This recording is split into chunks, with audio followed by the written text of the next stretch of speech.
Salut à tous, dossier toujours flou, dossier qui fait réagir tous les supporters parisiens, dossier qui enflamme la presse espagnole et française, évidemment on va parler du dossier Mbappé, c'est parti. En fin de contrat l'été prochain avec le PSG, Kylian Mbappé ne veut toujours pas prolonger au Paris Saint-Germain. Le PSG fait tout pour le convaincre d'apposer sa signature pour un renouvellement. De son côté, le Real de Madrid semble temporiser, attendre le bon moment, attendre que le club parisien cherche à vendre son joueur afin de réaliser une offensive pour s'attacher au service de l'attaquant français qui rêve tant depuis plusieurs années. Perdre Mbappé, c'est perdre un crack de ton pays, un champion du monde, un attaquant rapide, polyvalent et très prolifique. C'est aussi perdre un modèle pour les jeunes français et du monde entier. En gros, perdre Kylian Mbappé, c'est perdre une véritable star mondiale du football. Là-dessus, tout le monde sera d'accord sur le fait que, d'un point de vue sportif, perdre Kylian Mbappé, c'est pas anodin. Mais perdre Kylian Mbappé pour le PSG serait-il réellement catastrophique? Je ne pense pas pour autant. Paris possède une équipe très compétitive, Paris a une sacrée ressource financière grâce au Qatar, le projet QSI commence à porter ses fruits depuis 2 années sur le plan des résultats sportifs. Le PSG attire de grandes stars et n'aura pas vraiment du mal à trouver un joueur à un niveau et une popularité similaire à Kylian Mbappé. Pour ceux qui s'inquiètent d'un point de vue financier d'un départ libre de l'attaquant français, perdre Mbappé libre, ce n'est rien pour le Qatar. Enfin pour QSI, Qatar Sports Investment, dont le propriétaire est Qatar Investment Authority, qui possède plus de 100 milliards de dollars d'actifs. En plus, le PSG ne perd pas vraiment 135 millions d'euros dans l'affaire. La vente des maillots et l'image du joueur, le club a dû rentabiliser un minimum ce transfert réalisé lors de l'été 2017. Revenons sur la déclaration de Mbappé qui a fuité récemment, où il dit pour le PSG Mag: mon plus grand rêve serait de gagner la Ligue des Champions avec le PSG. Ce serait formidable. Cette déclaration pour certains veut dire qu'il va plonger, pour certains ça veut rien dire. Pour moi ça peut vraiment tout dire. Ça peut être de la pure communication ou un message sincère de sa part. Mais un rêve reste un rêve. Ça veut pas dire que tu feras tout pour le réaliser ou tu as les moyens de le réaliser. Même s'il a clairement les moyens de réaliser son rêve à l'heure actuelle au Paris Saint-Germain. Mais cela pourrait prendre du temps, plusieurs années, et Mbappé ne voudrait, je pense, sûrement pas rester toute sa carrière en Ligue 1.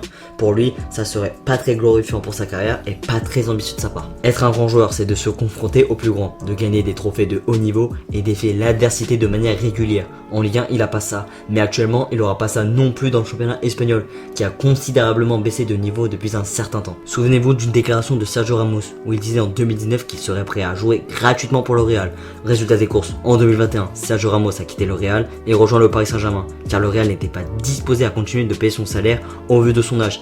Il a goûté à la politique de Florentino Pérez des plus de 30 ans concernant les renouvellements de contrats. Bon, pour en finir, aucun joueur doit être irremplaçable au PSG. Remplacer Mbappé, c'est le remplacer par un attaquant de star mondial, un attaquant prolifique, rapide et technique. Haaland pourrait être le joueur idéal pour sa succession.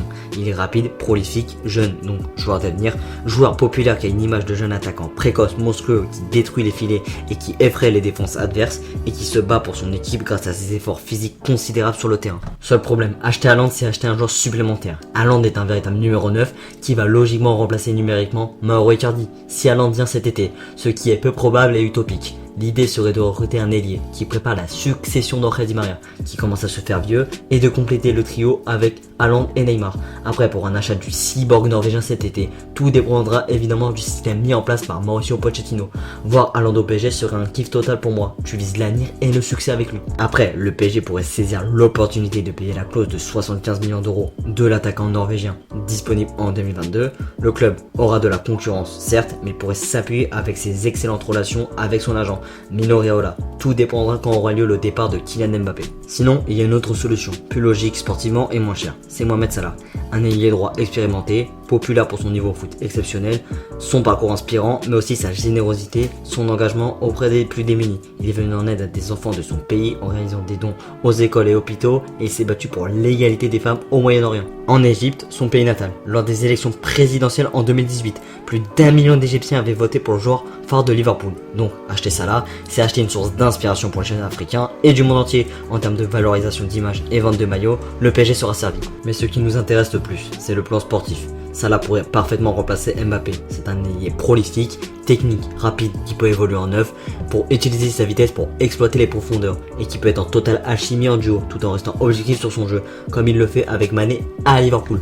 Et voilà, c'est la fin de cette vidéo. J'espère qu'elle t'aura plu. Si c'est le cas, lâche un pouce bleu et partage-la à tes amis. Si tu as un avis à donner sur le sujet Mbappé, n'hésite pas à le mettre en commentaire. Et moi je te dis à très vite pour une prochaine vidéo. Allez, ciao ciao.